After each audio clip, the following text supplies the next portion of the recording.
It's The Lit Show with Jeremy Fee. New episode each Tuesday. Authors welcome, comments encouraged. Hello everyone, welcome to The Lit Show. I'm your host, Jeremy Fee. As always, I've got something special for you today. It's been a long time since I've done a writer's update. Today you get a writer's life update, as there is so much I need to tell you, and I will attempt to do it in a short amount of time. First up, I thought it only fair to disclose I am no longer a high school English teacher. And you may be thinking, oh no, Jeremy Fee, what have you done? Right now, in current events, there are a lot of people quitting their jobs. Great resignation. There are also a lot of teachers quitting their jobs specifically as we have a teacher shortage, a crisis going on in the nation. I don't want to get your hopes up and make you think that I have joined in on those movements, because that is not what has happened. I also don't want you to think that I have thrown away my paycheck in some sort of an attempt to be a full-time YouTuber or full-time writer. That is not happening. I'm fully dedicated to teaching. I guarantee you, I promise you. But I am no longer a high school English teacher. Now you might think maybe Jeremy Fee has some clever wordplay going on here. Maybe he's become a middle school English teacher or something like that. But no, I'm not an English teacher anymore. Back at the beginning of the summer, as soon as the school year was over, went in for a job interview, and it was wonderful. They thought I was a perfect fit. I thought they were a perfect fit for me. They offered me the job and I accepted it. Instead of being a high school English teacher, I will now be working at a different high school, and I will once again be a speech and debate coach. Full-time teacher, full-time speech and debate coach. I spent the first half of my career as a speech and debate coach. I've been a teacher for 20 years. The first 10 years, I was also teaching English classes, creative writing, some AP English, dual credit English, that kind of stuff, along with my speech and debate classes. And eventually, I had been doing so much with speech and debate and mock trial and academic decathlon, UIL academics, and just everything I did on top of all the preps that I was teaching. And back then I had a second job teaching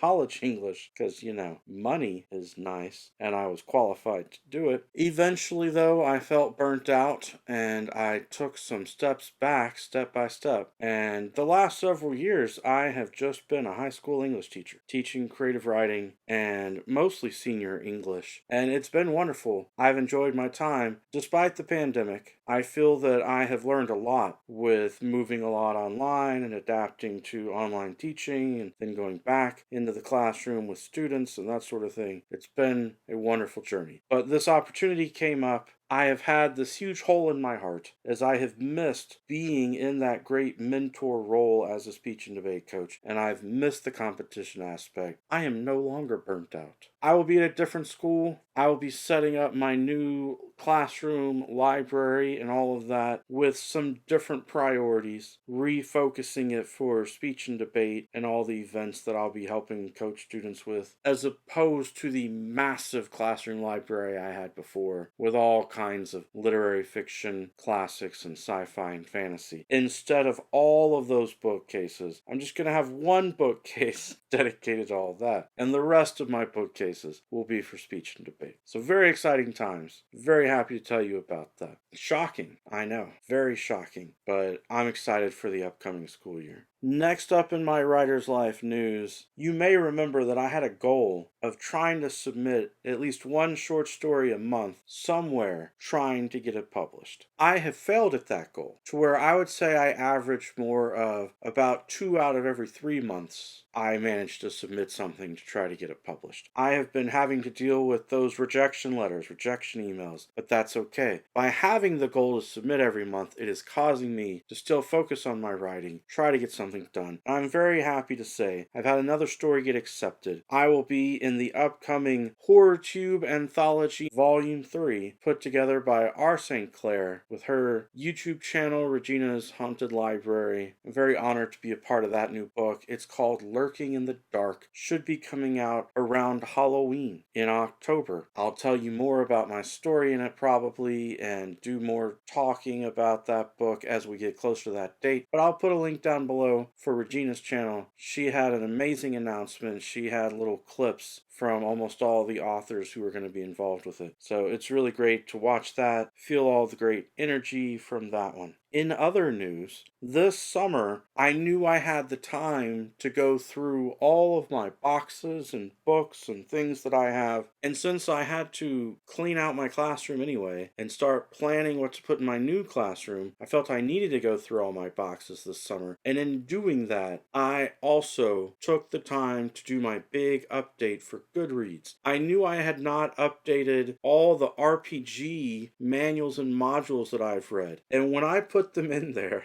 it came out to something like 785 or so. It's a lot of role-playing books that I've read over the years. And I also put in a bunch of poetry books and memoir and humor books and that kind of thing that I had read over the years and just forgotten about. So in addition to searching through my boxes, I also was looking through a bunch of old photos. And it was very funny. I was playing detective and looking at the background of my old classroom photos and photos of my bookshelves and seeing what books that I used to own that I had read and forgotten about over the years. And then if that was not enough, I went through my Amazon purchasing history, which I didn't realize was all saved on there. You can go back and look year by year of what you purchased in the past. I went and looked back through the last 15 or so years at what books I had bought, because a lot of them I end up giving away to people, letting people borrow, or I sell them back to used bookstores or whatever,